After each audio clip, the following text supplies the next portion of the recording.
Hello, everyone. Dom Tiberi here, joined by Adam King, and the Buckeyes improved to 7-0. Adam, it was a slugfest. We thought it would be. You know, Ryan Day warned us all week that this game would be won in the fourth quarter, and really, the Buckeyes put this game away in the fourth quarter as they beat Penn State 20-12. To me, the turning point in the game was there in the fourth quarter, and I still don't understand what Coach Franklin was thinking. There was about 7+ minutes left in the game. It was a one-score game, and he's at his own 42-yard line facing a 4th and 4, 4th and 5 or whatever, and he goes for it on fourth down.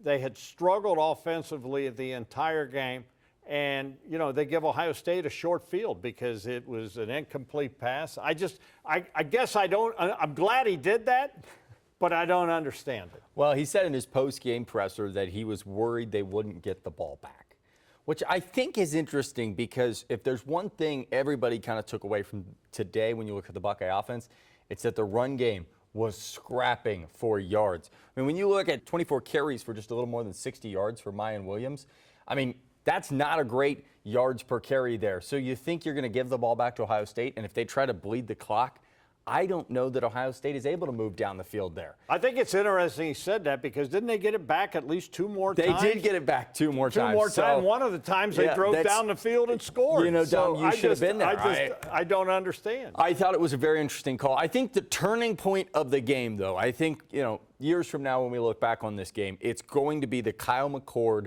fumble holding call. It is one of the biggest swings I've seen in a big-time game in a long time.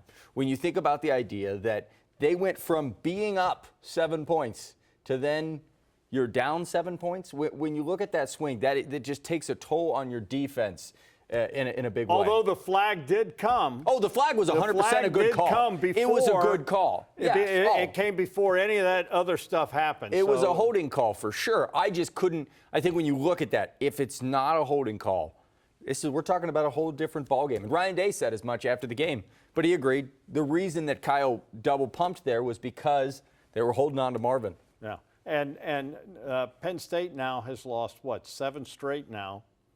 Yeah. To Ohio State. I mean, they always keep them interesting, but they haven't won since the field goal return game. Yeah. The other thing is the Ohio State offense.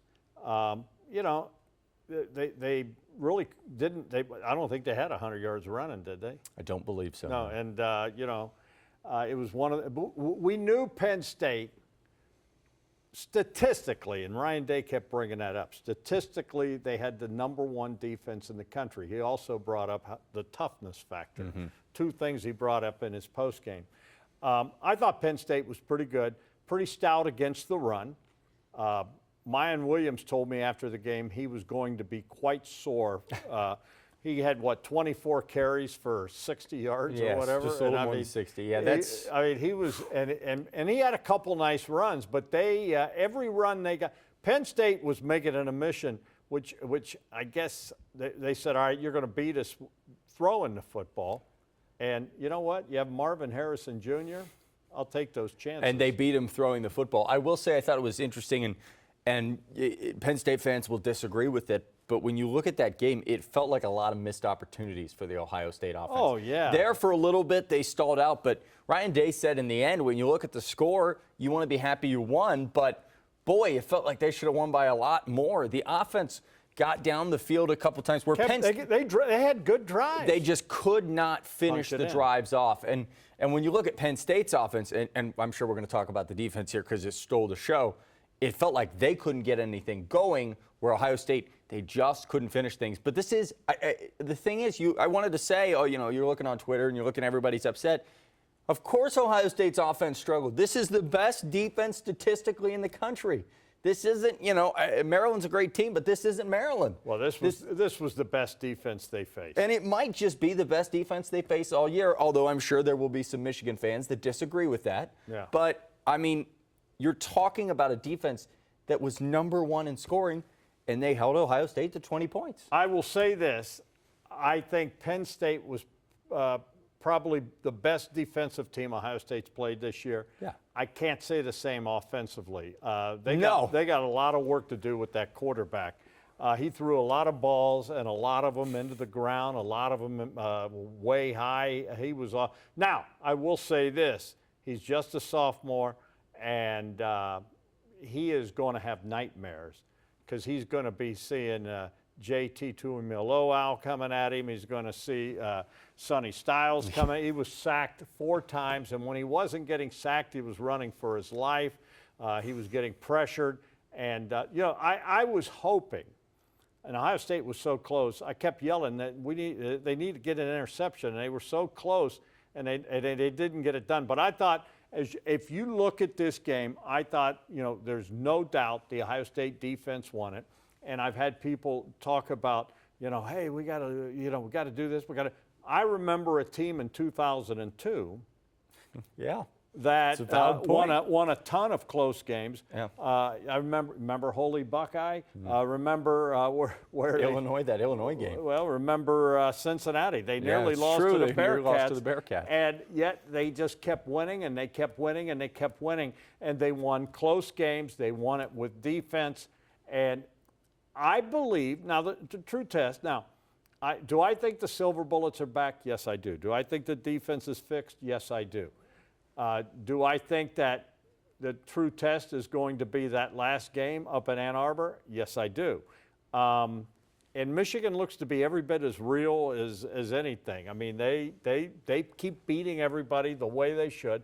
Have they played anyone yet? That's the ultimate thing with Michigan when you look at their schedule. But they beat those teams. And that's all they can do. All they can do is beat who's in front of them, and they've done that. And the other thing they've done is pretty much handle everybty in front of them. They haven't really struggled at all. Well, that's what I mean. They have beat them soundly. I mean, they have blown teams out. I mean, they're taking care of business every time they go on the field, and that's. We'll see. The question of are the Silver Bullets back is gone. It's over with. You can throw it away because they're 100%. Not if they lose that last game. That is not accurate. If they lose that last game, of course there's problems. But this Ohio State defense is leaps and bounds ahead of the defense last year or the year before. I think you're right. You think. So what happens when they beat Michigan? Then is it going to be, the playoff maybe? No. Then it's like, yeah. But if they lose to Michigan, then I understand. But if they give up explosive plays in that last game, then you're going to say, what in the world? Because remember, let me just tell you one thing. A year ago, this time, the defense was great. Yeah, but we had seen cracks. I don't see a lot of cracks in this defense. I see defensive ends getting pressure. I see D tackles playing absolutely phenomenal. I see, for the first time since 2019, I see an Ohio State secondary that is step for step with receivers. And I think that is leaps and bounds ahead of where they were last year. I am going to say this. I think you're right. They have looked fantastic.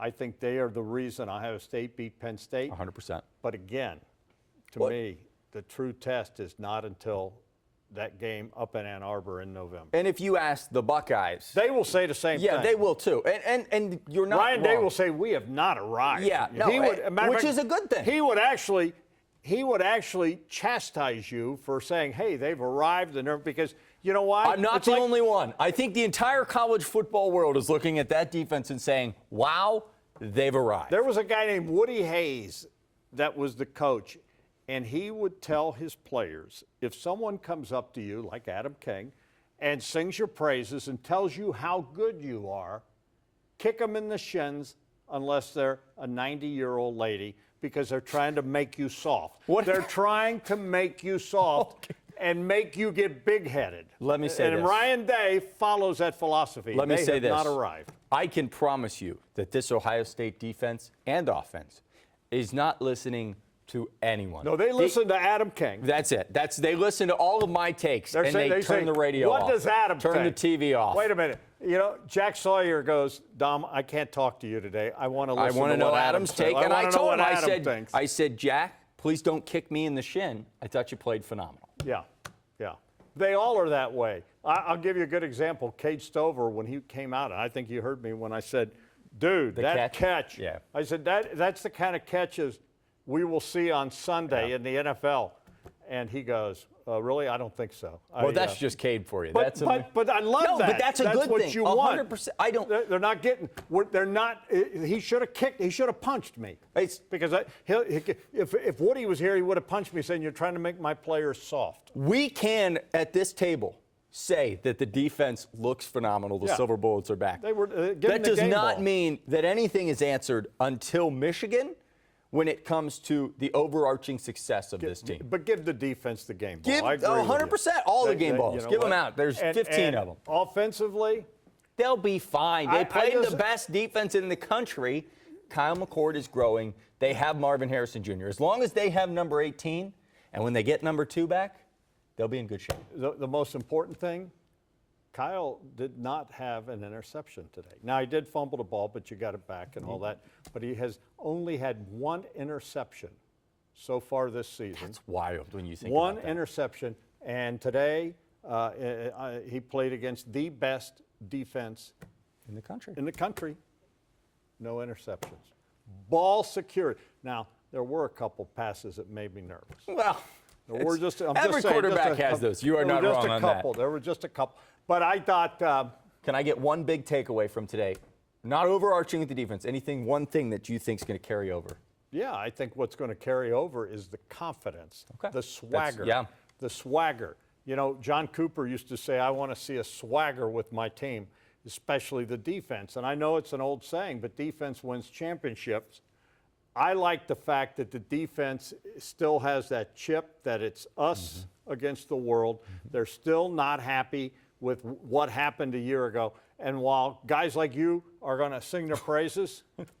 Wait a minute. I think you just said give them the game ball. They're great. I think are you saying that you haven't sung their praises? I'm just saying, not like you. Not like I am walking a tightrope Woody Hayes style here. There you go. I'm just saying, but the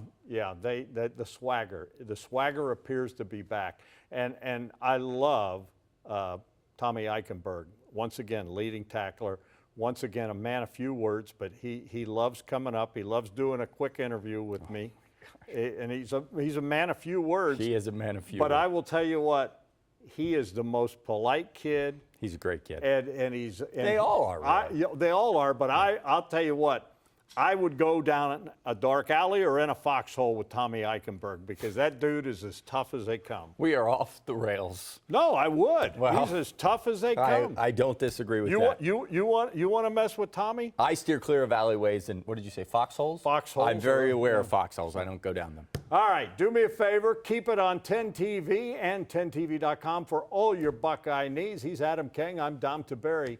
We'll see you later.